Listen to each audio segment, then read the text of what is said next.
Mheshimiwa Naibu Spika, asante sana, na kwanza kabisa naomba ni wapongeze wizara kwa kazi nzuri wanayoendelea kuifanya ya kupeleka nishati katika nchi yetu, na kwa kipekee kabisa katika jimbo la Msalala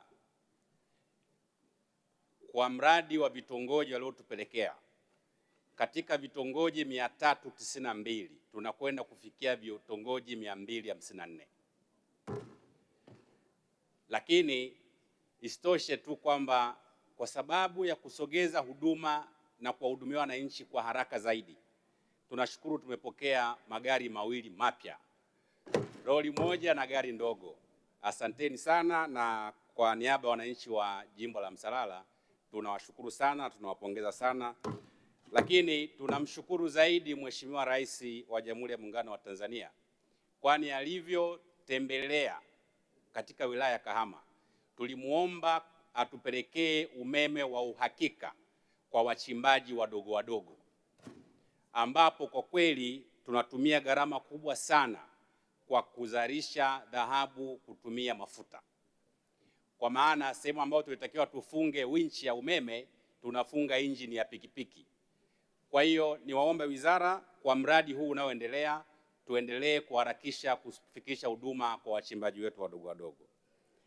Lakini Mheshimiwa Naibu Spika, pamoja na jitihada nzuri sana ambazo zimefanywa na wizara yetu ya nishati kutuhakikishia upatikanaji wa mafuta nchini, niungane na mimi niongeze ushauri wangu. Sasa zoezi hilo la upatikanaji tumekwisha liweza kwa kiwango kikubwa, na kwa jitihada za wizara tunawapongeza sana.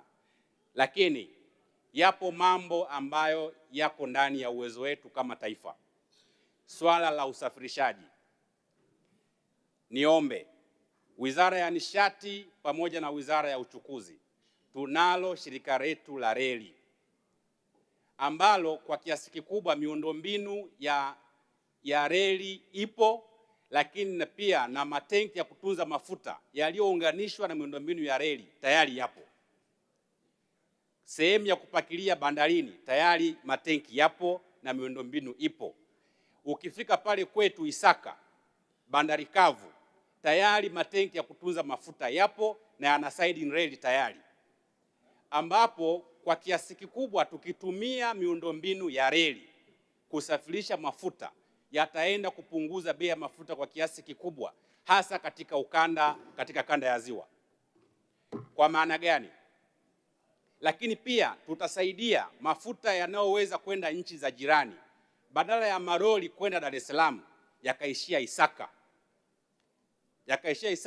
Maroli ya kutoka Rwanda, kutoka Burundi, lakini pia tukaipatia mzigo wa kutosha shirika letu la reli. Jambo lingine, Mheshimiwa Naibu Spika, kaka yangu Deo, Mheshimiwa Waziri, ametoka sekta binafsi.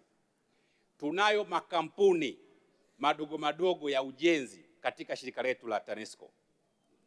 Niombe badala ya makampuni haya kufanya kazi za ujenzi wa miundombinu yetu hapa nchini, tuyawezeshe yatoke nje, yakachukue tenda nje kwenye nchi za nje, kama ambavyo mashirika mengine ya mataifa makubwa yanakuja kuchukua tenda nchini kwetu, na baada ya hapo yana subcontract makampuni yao ya nje, na sisi shirika letu la TANESCO liende likachukue kazi nje, ili tuweze kufanya labor export kubwa kwa Watanzania na makampuni yetu madogo madogo ya Kitanzania,